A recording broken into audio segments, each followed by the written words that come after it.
चित्रा हमारी सहयोगी भी हमारे साथ अहमदाबाद से जुड़ गई हैं। एक बहुत बड़ा मेगा रोड शो पीएम का होने वाला है, ऐसा बताया गया। हालांकि सीआर पाटिल कुछ देर पहले आए थे, उन्होंने कहा कि कोई ऐसा रोड शो नहीं हो रहा है, प्रधानमंत्री इन जगहों से गुजरेंगे। क्या तस्वीर आज की दिख रही है? वोटिंग तो दूसरे दौर में यहाँ पर होना है, लेकिन क्या कुछ समझ में आ रहा है चित्रा?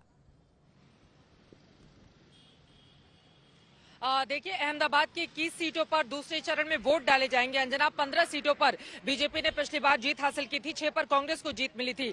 लेकिन हम सब जानते हैं प्रधानमंत्री नरेंद्र मोदी की मौजूदगी, खासतौर से गुजरात और उत्तर प्रदेश के मामले में हम सब ने देखा भी है कि किस तरह से जब उनकी मौजूदगी होती है तो भारतीय जनता पार्टी को वो सीधे कितना बड़ा फायदा पहुंचाती है।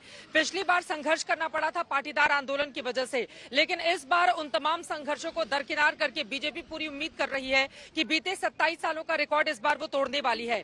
यही वजह है कि लंबा चौड़ा प्रोग्राम बनाया गया है। देखिए, अहमदाबाद के अलग अलग हिस्सों से होते हुए इस वक्त मैं यहाँ पर आ रही हूँ। मैंने देखा है किस तरह से अलग अलग जगहों पर मंच सजाए गए हैं। सीआर पाटिल ने कहा कि नहीं, वो इन हिस्सों से गुजरते हुए निकलेंगे। चूंकि 3.5 घंटों का ये पूरा का पूरा रोड मैप बनाया गया है, तो इस वजह से हो सकता है उनकी गाड़ी काफी तेजी से आगे बढ़े, लेकिन यकीनन नरेंद्र मोदी जिन जिन रास्तों से गुजरते हैं उसके बाद वहां का माहौल बदल जाता है। और इसी वजह से बीजेपी को आज के इस रोड शो से पूरी उम्मीद भी की जा रही है, और यही कारण है कि जबरदस्त तैयारी भी अहमदाबाद के अलग अलग हिस्सों में देखने को मिल रही है। दूसरे चरण का मतदान यहाँ पर होना है, लेकिन पहले चरण में लौट रही हूँ आपके पास संजय जी। ये रोड शो जब हमने दिखाई तस्वीरें सूरत की अलग अलग जगहों की, तो ये चर्चा हुई कि शहरों में अक्सर हम देखते हैं कि मायूसी रहती है, वोटर्स उतने निकलते नहीं है। लेकिन यहाँ पर जब हम लंबी कतारें देख रहे हैं तो वो क्या कह रहे हैं, और लोग विकास के मुद्दे पर, क्योंकि आज मुद्दों पर ही सिर्फ चर्चा हो सकती है, वोटिंग का दिन है, विकास कहते हैं। तो ये क्या इशारा होता है, क्या समझ में आ रहा है आपको? ये सिर्फ सूरत की बात नहीं है, बड़ौदा की बात नहीं है। अगर अलग अलग राज्यों में भी हम देखें तो शहरों के में, हर शहर में, चाहे बेंगलोर की बात करें, मुंबई की बात करें, टर्नआउट कम होता है। लेकिन अगर आप जिस बात का जिक्र कर रही हैं, जिसकी तस्वीरें अभी आप दिखा रही थी, सूरत में लंबी कतारें लगी हुई हैं, मुझे लगता है शहरी मतदाता के मन में ये भी होता है कि सुबह सुबह वोट डाल लो, फिर दिन में अपना कुछ और काम निपटा लेंगे।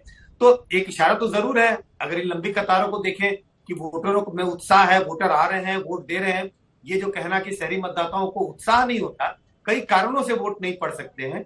शहरी मतदाताओं में मैंने देखा है कि मिडिल क्लास का ऐसा नहीं है कि मिडिल क्लास के लोग वोट नहीं डालते।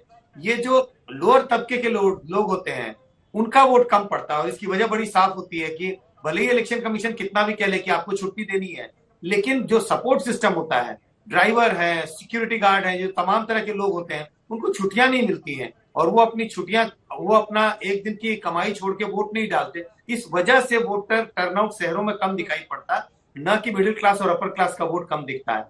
आपने दूसरी बात का जिक्र किया, डेवलपमेंट। मुझे लगता है डेवलपमेंट, आप किसी भी चुनाव में अगर बात करें तो सभी कहते हैं विकास के नाम पे वोट डाल रहे हैं, और विकास बड़ा पॉजिटिव तरीके से मुझे लगता है वोटर एक पॉजिटिव तरीके से उसे देखता है। उन्हें लगता है कि अगर सरकार ने काम किया उसको वो विकास समझते हैं। जो सरकार के खिलाफ वोट देते हैं वो विकास का नाम नहीं लेते, वो ये कहते हैं, वो ये नहीं कहेंगे विकास नहीं हुआ इसलिए वोट दे रहे हैं। तो ज्यादातर वोटर जब विकास का जिक्र करते हैं, उसका अर्थ ये है वो समझते हैं कि सरकार ने कुछ न कुछ अच्छा काम किया है। विनोद जी, जल्दी से अब हेमंत जी, एलकेश जी, सबसे एक कमेंट लेंगे।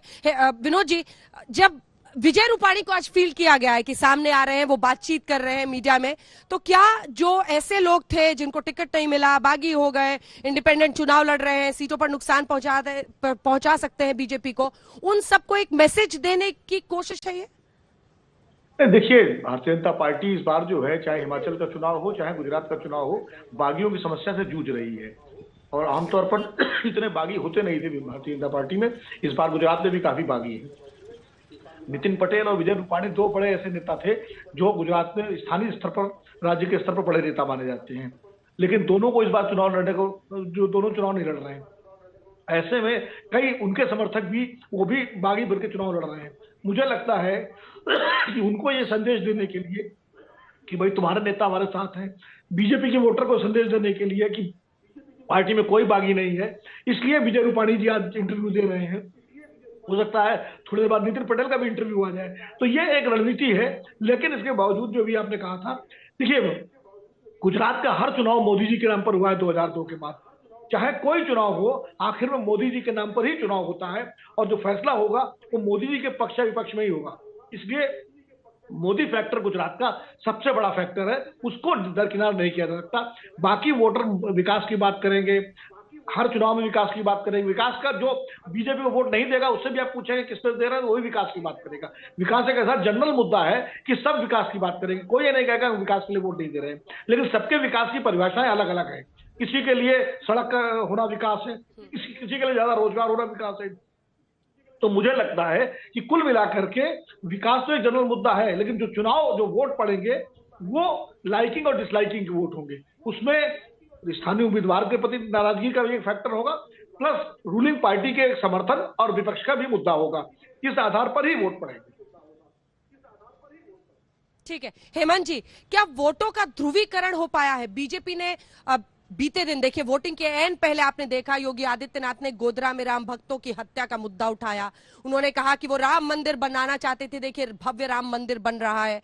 कांग्रेस आतंकियों के साथ है। प्रधानमंत्री ने भी बाटला हाउस एनकाउंटर से लेकर सर्जिकल स्ट्राइक्स, आतंकवाद, तमाम मुद्दों पर कांग्रेस पार्टी को घेरा है। क्या ध्रुवीकरण, काउंटर कंसोलिडेशन हिंदू वोट्स का होता हुआ दिख रहा है गुजरात में? हेमंत जी, हेमंत जी, केतन जी, सॉरी माफ कीजिएगा, केतन जी। हेलो जी केतन जी बोलिए। मुझे लगता है कहीं ना कहीं इस बार पोलराइजेशन करने की तमाम कोशिशों के बावजूद भी पोलराइजेशन नहीं हो पा रहा है, क्योंकि थर्ड प्लेयर जो आम आदमी पार्टी ने पहली बार गुजरात में ऐसा देखने को मिला है कि बिजली, पानी और शिक्षा के मुद्दे एंड वोटर तक जा रहे हैं और वो डिस्कस हो रहे हैं। हाँ। तो इसलिए कहीं बीजेपी ने कोशिश जरूर की। आप हिमंता बिस्वा शर्मा के निवेदन देखिए या फिर योगी आदित्यनाथ, आपने पानी का जिक्र किया तो क्या नर्मदा, क्योंकि इसका जिक्र किया प्रधानमंत्री ने खुद कि देखिए नाम नहीं लिया मेधा पाटकर का, लेकिन उन्होंने कहा कि कांग्रेस पार्टी, क्योंकि राहुल गांधी के भारत जोड़ो यात्रा में मेधा पाटकर जुड़ी थी, उसके बाद पीएम ने नर्मदा का पानी नहीं आने दे रहे थे जो लोग, वो आज कांग्रेस से हाथ मिलाकर घूम रहे भारत जोड़ो यात्रा में, या उनका सीधा निशाना था। क्या नर्मदा का पानी पहुंचना, क्योंकि हम सौराष्ट्र के इलाकों की आज बातचीत कर रहे हैं, ये बीजेपी के फेवर में जा सकता है? जी, बीजेपी के फेवर में जा सकता है, क्योंकि पानी की जो किल्लत पिछले दशक में जो देखने को मिली थी, सौराष्ट्र और गुजरात ने, स्पेशली नॉर्थ गुजरात ने फेस की थी, उतनी तो आज नहीं है। नर्मदा का पानी अलग अलग स्कीम की तरह से काफी हद तक पहुंचा है, लेकिन जो प्रधानमंत्री ने जिक्र किया वो निश्चित तौर से मेधा पाटकर के लिए था कि मेधा पाटकर राहुल गांधी की भारत जोड़ो यात्रा में शामिल हुई, तो Megha is being conceived as a perceived as a Gujarat की दुश्मन, कि गुजरात के लोगों को नर्मदा का पानी का विरोध करने के लिए मेधा पाटकर ने जो आंदोलन चलाया था, तो गुजरात के लोग मेघा पाटकर को एक विलन के तौर से देखते हैं। तो यदि कोई गुजरात का विरोधी राहुल गांधी की यात्रा में जाता है तो निश्चित तौर से बीजेपी ये कोशिश करेगी कि गुजरात के दुश्मनों को राहुल गांधी अपनी यात्रा में साथ में ले रहे हैं। तो वो वही उसी तरह का एफर्ट था, प्रधानमंत्री ने बोला और बीजेपी लीडर्स ने अपनी सभाओं में मेधा पाटकर का जिक्र किया। हाँ। तो कहीं ना कहीं ये कांग्रेस को, जो गुजरात विरोधी लोगों के साथ कांग्रेस है, वो मतदारों तक एक मैसेज कन्वे करने की कोशिश की गई थी। ठीक है।